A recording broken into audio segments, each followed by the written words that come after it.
এরে ভাই তুই সুদের কথা খুঁজবি, আয়াত বের কর। আহাল্লাল্লাহুল বাইআ ওয়া হাররামার রিবা, আছে না নাই? আল্লাহ কয় ব্যবসা হালাল আর সুদ হলো হারাম, আমি আল্লাহই জানিয়ে দিলাম। তাইলে নাই কইছে কেডা? এবার তুই চুরি করছো, চুরি করলে শাস্তি কি? এটা কোরআনে আছে না নাই? আল্লাহ বলে আয-যানিয়াতু আল্লাহ তাআলা বলে আস-সারিকাতু আস-সারিকু ওয়াস-সারিকাতু ফাকতাউ আইদিয়াহুমা।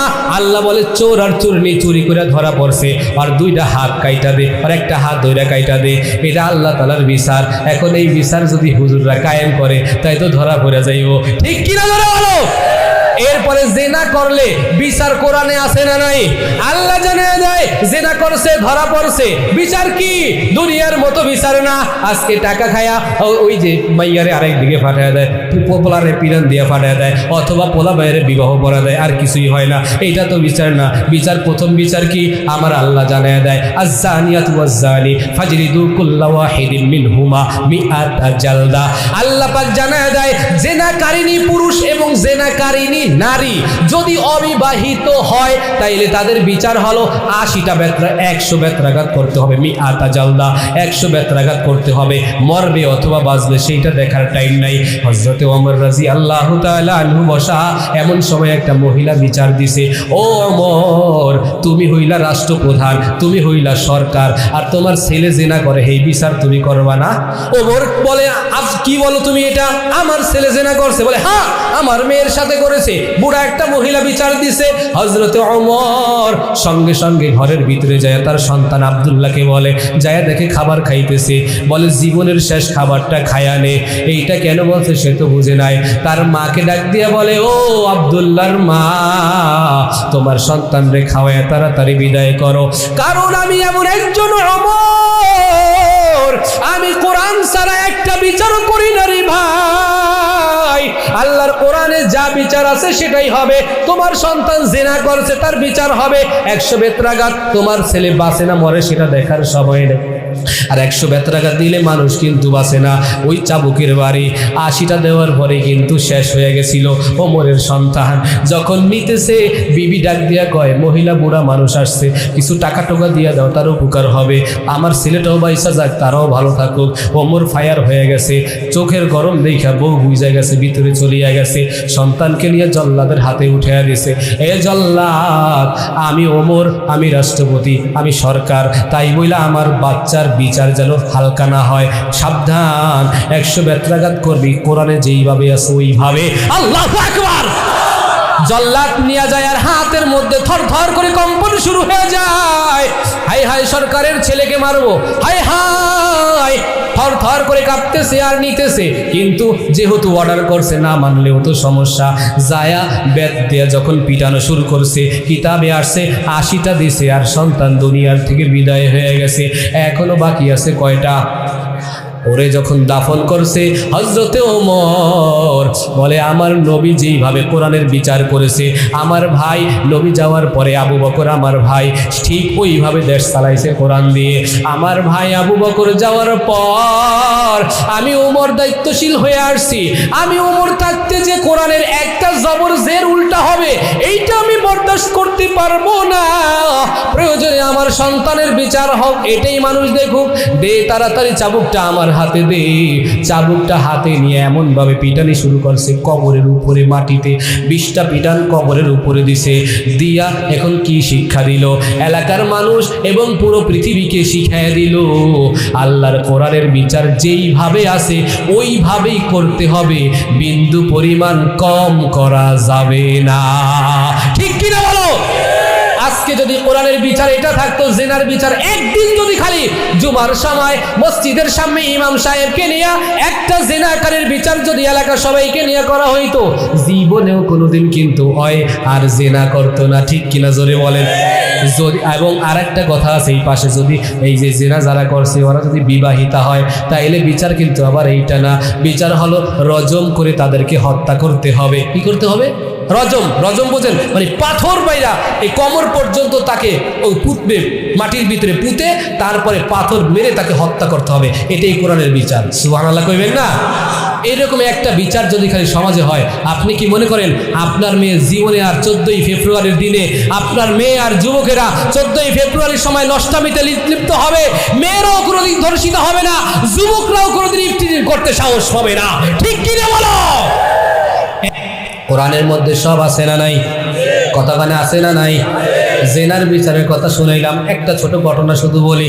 আমার নবীর কাছে একদিন একটা মহিলা আসছে, জেনার বাচ্চা তার পেটে, জেনা করে তার হুঁশ ফিরে আসছে। নবীর কাছে আয়েশা বলে, ও নবী আমার, আমি গুনাহ নিয়ে কবরে যাইতে চাই না, পবিত্র হয়ে যাইতে চাই। পবিত্র কিভাবে হবে ইসলাম মোতাবেক বইলা দেন আমাকে।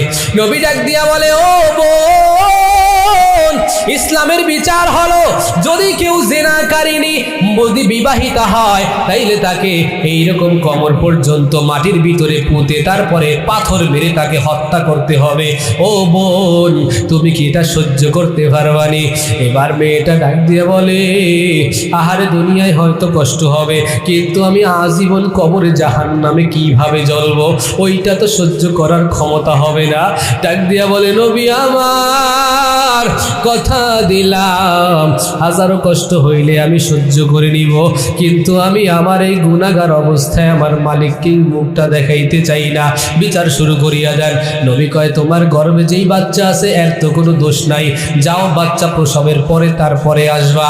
মেয়েটা বাড়িতে যাওয়ার পরে পেরেশানি আর চিন্তিত অবস্থায় শুধু কান্না করে আর বলে, ও দয়ার আল্লাহ, যদি আমি এই জিনাকারিনী অবস্থায় মৃত্যুবরণ করি, আমার তো উপায় নাই, আল্লাহ পবিত্র না বানায় আমাকে দুনিয়ার থেকে বিদায় করিও না।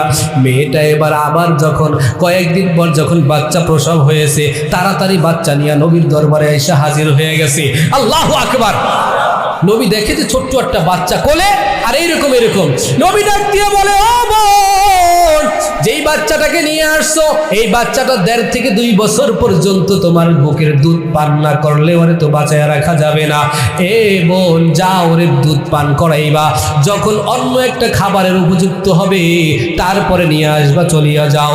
মেয়েটা এবার চলিয়া গেছে। দেখেন, মেয়েটার মধ্যে শুধু আখিরাতের ফিকির। যেই বাচ্চা 1.5 থেকে 2 বছর পর্যন্ত শুধু দুধই খায়, ওই বাচ্চাকে 6 মাসের প্রায় 6 মাসের ভিতরে রুটি খাওয়ানো শিখিয়ে ফেলাইছে। আল্লাহু আকবার। বাচ্চার হাতে রুটি দিয়া নবীর সামনে আসছে। আয়েশা বলে, ও পয়গম্বর, এই যে তাকে দেখেন, এই যে বাচ্চা, আমি মায়ের দুধ পান না করলেও এখন চলবে, এই যে তার হাতে রুটি, দেখেন টেস্ট করে ও রুটি খাইতে পারে। ঠিকই নবী তাকে দেখে বাচ্চা রুটি খাওয়া শিখে ফেলেছে। নবী আমার সাহাবীদেরকে বলে, এই বাচ্চাটাকে কে নিবা পালতে, বলো একজনকে দিয়া দিব। এক সাহাবী ডাক দিয়ে বলে, আমাকে দেন। এক সাহাবার হাওয়ালা করে বাচ্চাটাকে দিয়া দিছে। মাকে এবার অর্ডার করে দিল, যাও ওই জঙ্গলার ওই পারে নিয়ে তাকে ওই পাহাড়ের পাদদেশে নিয়া তাকে কোমর পর্যন্ত পুঁতে মাটির ভিতরে তারপরে তাকে পাথর মাইরা হত্যা করিয়া ফেলাইবা। ইসলামের যেটা বিচার, কোরআনের যেটা বিচার, আমি নবীর থেকে এক চুল সরে দাঁড়াইতে পারবো না।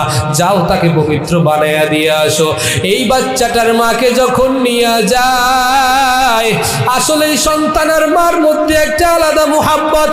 মা জননী সন্তানের দিকে তাকায় আর বলে, 10 মাস 10 দিন যেই সন্তানটাকে আমি গর্ভে ধারণ করলাম, আহারে আমার কলিজার মানিক, আজকে আমি ফালা রাইখা মাছির বিদায় নিয়ে যাইতেছি।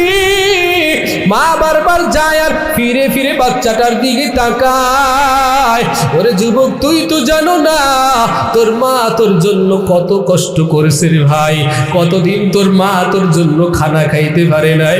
তুই মাত্র 6 মাস 8 মাস পেটের ভিতরে বয়স হয়েছে, তোর মা ওই তরমুজের মতো পেটটা নিয়ে ঠিক মতো টয়লেটে যায় বসতে পারে নাই, তোর মা ঠিক মতো হাঁটতে পারে নাই, তোর মা একদিন খানা খাইতে বসছে আর তুই এমন জোরে তোর মার কলিজার মধ্যে লাঠি মেরেছ। এর যুবক, সঙ্গে সঙ্গে তোর মা অজ্ঞানের মতো হইয়া মুখের ভিতরের যেই ভাত ছিল ওইটাও ফালাইয়া দিছে, প্লেটের ভাতটা রাইখা দিয়া রুমের ভিতরে যাইয়া একটা বালিশ চাপা দিয়া তারপরে কান্না করেছে।